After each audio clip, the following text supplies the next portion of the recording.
6 மே 2026 பாஸ்கா 5ஆம் வார புதன்கிழமை. திருத்தூதர் பணிகள் நூலிலிருந்து வாசகம். அதிகாரம் 15. இறை வார்த்தைகள் 1-6 முடிய.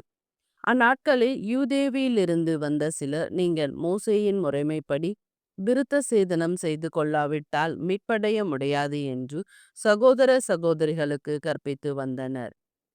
அவர்களும் பவுல், பர்னபா ஆகியோருமிடையே பெரும் கருத்து வேறுபாடும் விவாதமும் உண்டாயின. எனவே பவுலும் பர்னபாவும் அவர்கள் சிலரும் எருசலேமுக்கு சென்று திருத்தூதர்களிடமும் மூப்பர்களிடமும் இந்த சிக்கலை குறித்து கலந்து பேசுமாறு நியமிக்கப்பட்டனர். அங்கிருந்து திருச்சபையார் அவர்களை வழி அனுப்பி வைத்தனர். அவர்கள் பெனிசியா, சமாரியா வழியாக சென்று பிற இனத்தவர் மனம் திரும்பிய செய்தியை எடுத்துரைத்தார்கள்.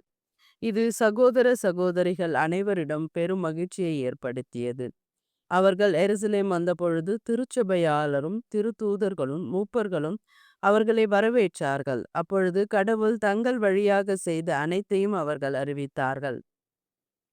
ஆனால் பரிசேய கட்சியினருள் ஆண்டவரிடம் நம்பிக்கை கொண்ட சிலர் எழுந்து, அவர்கள் விருத்த சேதனம் செய்து கொள்ள வேண்டும், மோசேயினது சட்டத்தை கடைபிடிக்க அவர்களுக்கு கட்டளையிட வேண்டும் என்று கூறினேன். இதனை ஆய்ந்து பார்க்க திருத்தூதரும் மூப்பரும் ஒன்று கூடினர்.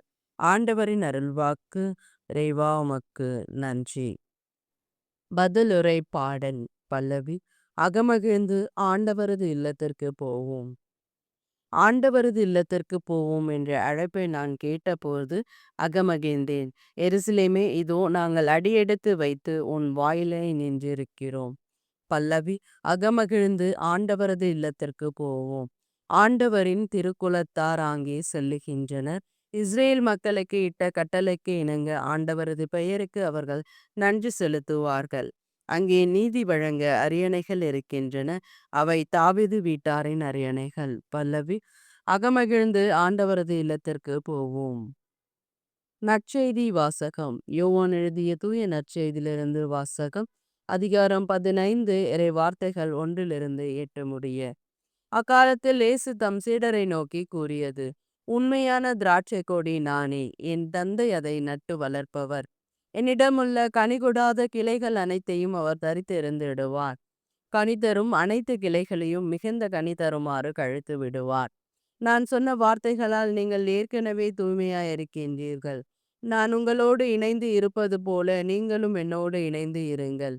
கிளைகள் திராட்சை கொடியோடு இணைந்து இருந்தால் அன்றி தானாக கனி தர இயலாது. அதுபோலவே நீங்களும் என்னோடு இணைந்திருந்தால் அன்றி கனி தர இயலாது. நானே திராட்சை கொடி, நீங்கள் அதன் கிளைகள். ஒருவர் என்னுடனும் நான் அவருடனும் இணைந்திருந்தால் அவர் மிகுந்த கனி தருவார். என்னை விட்டு பிரிந்து உங்களால் எதுவும் செய்ய இயலாது. என்னோடு இணைந்து இராதவர் கிளையைப் போல தரித்து எறியப்பட்டு உலர்ந்து போவார்.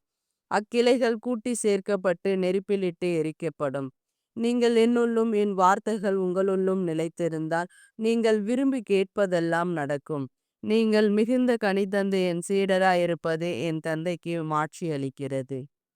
ஆண்டவரின் அருள்வாக்கு. கிறிஸ்துவே உமக்கு புகழ்.